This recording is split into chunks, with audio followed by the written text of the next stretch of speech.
안녕하세요. 변한윤의 변교원장입니다.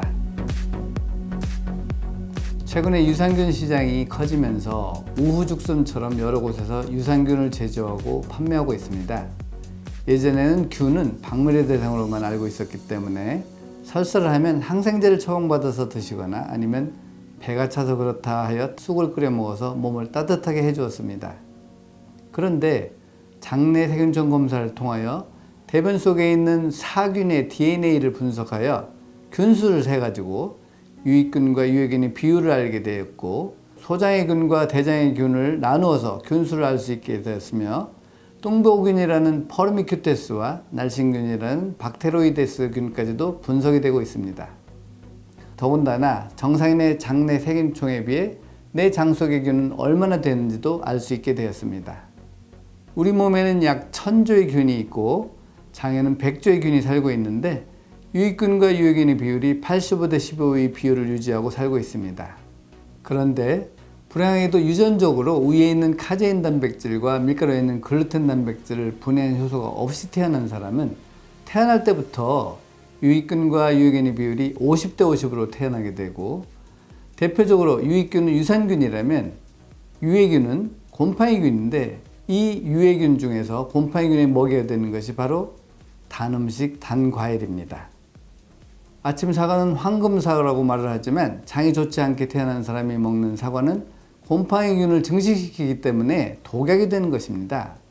사과만 문제가 되는 것이 아니라 바나나, 수박, 참외, 귤, 오렌지, 딸기, 포도, 복숭아, 한라봉 등등 대부분의 과일이 유해균의 먹이가 되기 때문에 이런 음식을 먹게 되면 장내 세균총의 비율이 깨져서 25대 70으로 바뀌게 되고, 이렇게 유해균이 많아지게 되면 소장 내에 있는 육모의 틈이 벌어지게 되는데, 이를 장누수 혹은 새는장 증후군이라고 말을 합니다.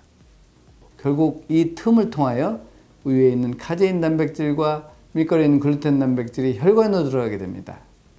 카제인과 글루텐 단백질이 혈관으로 들어가게 되면 몸에서는 이를 바이러스나 세균처럼 독소로 생각하여 공격을 하게 됩니다. 즉, 내가 영양이 들어 먹은 음식이 오히려 나를 공격하는 자가면역 질환이 되는 것이죠. 결국 오염된 혈액이 대장의 기능을 떨어뜨리게 되면 대장에서는 수분을 많이 흡수하면 변비, 수분을 덜 흡수하면 설사가 되고, 유해균이 많으면 가스가 많이 차고 방귀 냄새가 지독하게 됩니다. 이런 증상이 있게 되면 쉽게 접하는 것이 바로 유산균입니다. 그러면 증상이 좋아져야 되는데 유산균에는 문제가 많이 있습니다.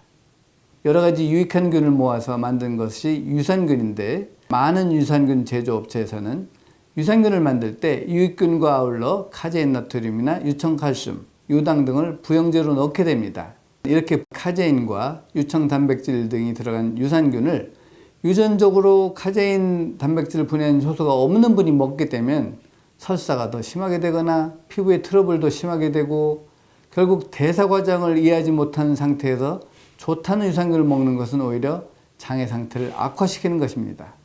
혹자는 한 가지 유산균을 많이 먹거나 오랫동안 먹으면 염증이 더 심해지기 때문에 유산균도 종류를 바꿔 먹어야 된다고 말을 하지만, 이 말은 잘못된 말입니다. 카제인이 들어있지 않는 유산균은 양을 늘려서 먹거나 오래 먹어도 문제가 되지 않습니다. 그러므로 여러분들이 유산균을 선택하여 드실 때는 반드시 성분을 보고 카제인이나 유청이 들어있는 유산균은 배제해야 되며, 일부 유산균에는 표기가 되어 있지 않는 유산균도 많이 있으니 유산균이 의심이 된다면 유산균을 하나를 들고 본원에 내원하셔서 AK 테스트를 통하여 이 유산균이 좋은지 좋지 않은지 검사를 해드릴 수가 있습니다. 자, 이제 장에 대해서 이해를 좀 하셨나요? 장은 단순히 변비, 설사를 조절하는 것이 아니라 면세포의 80%가 장에 있기 때문에 내 생명을 좌지우지하는 아주 중요한 역할을 하는 곳이기 때문에 장을 제2의 뇌라고 말하는 것입니다. 의학은 과학과 접목되어야만 발전이 있게 됩니다.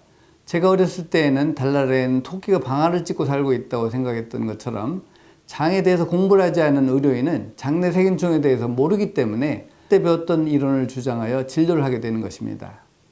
내 건강을 위해서 돈을 투자하여 유산균이나 식품을 먹는데, 이 유산균과 식품이 오히려 내 몸에 해를 끼친다면 얼마나 불행합니까?